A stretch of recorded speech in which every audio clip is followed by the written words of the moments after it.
जिस तरह लोग कहा करते थे कि इमरान खान हमारी रेड लाइन है, मैं समझता हूँ कि पाक फ़ौज और उसके ये जो अदारे हैं ये भी हमारी रेड लाइन है।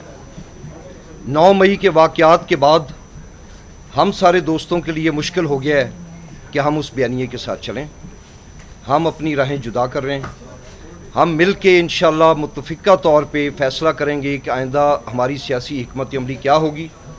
मगर मैं ये बता देना चाहता हूँ कि इस वक्त पंजाब में बेशुमार जो हमारे एक्स कोलीग्स थे वो हमारे साथ राब्ते में हैं। हम उन सब दोस्तों को इकट्ठा करके उनकी राय लेके, हलके की आवाम की राय लेके, हम सब देहाती हलकों के रहने वाले हैं जहाँ पे आज भी लोग थाने और कचहरियों के मसाइल में फंसे हुए हैं।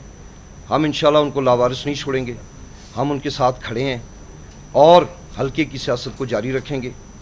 इसके अलावा मैं समझता हूँ कि जो 9 मई के अंदर जो दिल खराश वाक़यात हुए, जो लोग भी उसके अंदर मुलव्वस थे, भले वो उकसाने में मुलव्वस थे, भले वो लोगों को मोटिवेट करने में मुलव्वस थे, या भले वो फिज़िकल अटैक में मुलव्वस थे, उनको ऐसी सज़ा मिलनी चाहिए कि आइंदा जब तक ये मुल्क कायम है इंशाअल्लाह और क़यामत तक कायम रहेगा, किसी को ऐसा मौका ना मिले कि वो किसी अदारे या किसी ऐसे इंस्टीट्यूशन के ख़िलाफ़ कोई ऐसी हरकत करे।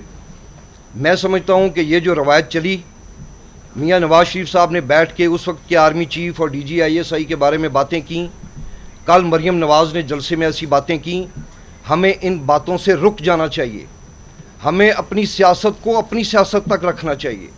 हमें किसी भी अदारे के सरबराह के ख़िलाफ़, अगर इमरान खान ने की तो वो भी गलत की, हमें नहीं करना चाहिए। हमें ये याद रखना चाहिए कि हमारे जो मुजाहिदीन, हमारे जो फ़ौजी रोज़ अपनी जानों के नजराने दे रहे हैं वो हमारे बच्चे हैं। मैंने 30 साल पाक फ़ौज में नौकरी की।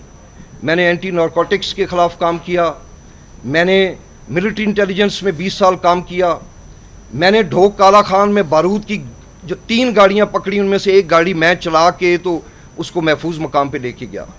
हम वो लोग हैं कि हमारे फ़ौजी जवान अपनी ज़िंदगियाँ कुर्बान कर रहे हैं इस मुल्क और इस कौम के लिए। हमें इससे इज्तनाब करना चाहिए। हमें अपनी सियासत को अपनी सियासत तक रखना चाहिए, इससे आगे नहीं बढ़ना चाहिए। मैं आज फिर एक दफ़ा फिर ये कहता हूँ कि 9 मई के मज़म्मत बहुत कम है, सज़ाएँ मिलनी चाहिए जिन लोगों ने किए, ताकि आइंदा कोई ना हो। अब मैं चाहता हूँ कि मेरे जो कोलीग्स हैं ये भी अपना इजहार ख्याल करें। रहते हैं उमर भट्टी साहब।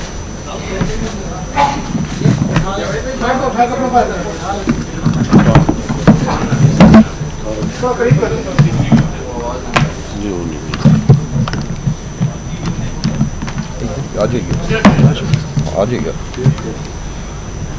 जी। बिस्मिल्लाहिर्रहमानिर्रहीम। इन्हीं सारी बातों की कंटिन्यूटी में मैं ये कहना चाहता हूँ कि कभी कभी आपकी ज़िंदगी में या आपकी सियासी ज़िंदगी में ऐसा मौका आता है जब आपको सियासत और रियासत, इन दोनों में से किसी एक को चुनना। रियासत हमारी माँ है।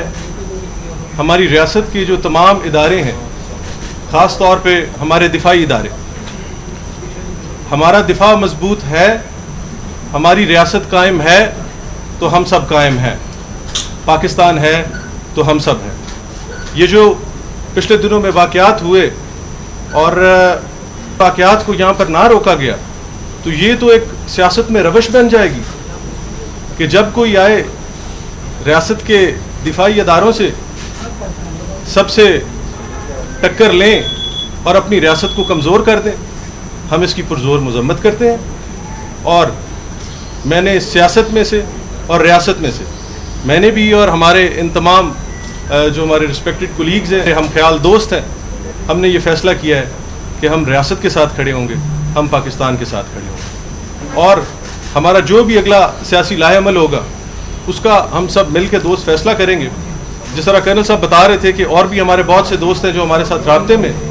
सियासत का मकसद अगर इबादत की तरह करना है तो उसमें अपने हलके के लोगों के मसाइल हल करना है, अपने हलके के लोगों की जो आवाज़ है उसको ऐवानों तक पहुंचाना है, और अपनी रियासत की सालमियत में और अपनी रियासत की बेहतरी में अपना मुस्बत किरदार अदा करना है। और इंशाअल्लाह ताला हम सब लोग मिलके अपने सियासत के इस जज्बे से جس سے ہم اپنے حلقے کی آواز بھی بن سکیں اور اپنے ملک و قوم کی خدمت بھی کر سکیں، اس کو جاری و ساری رکھیں۔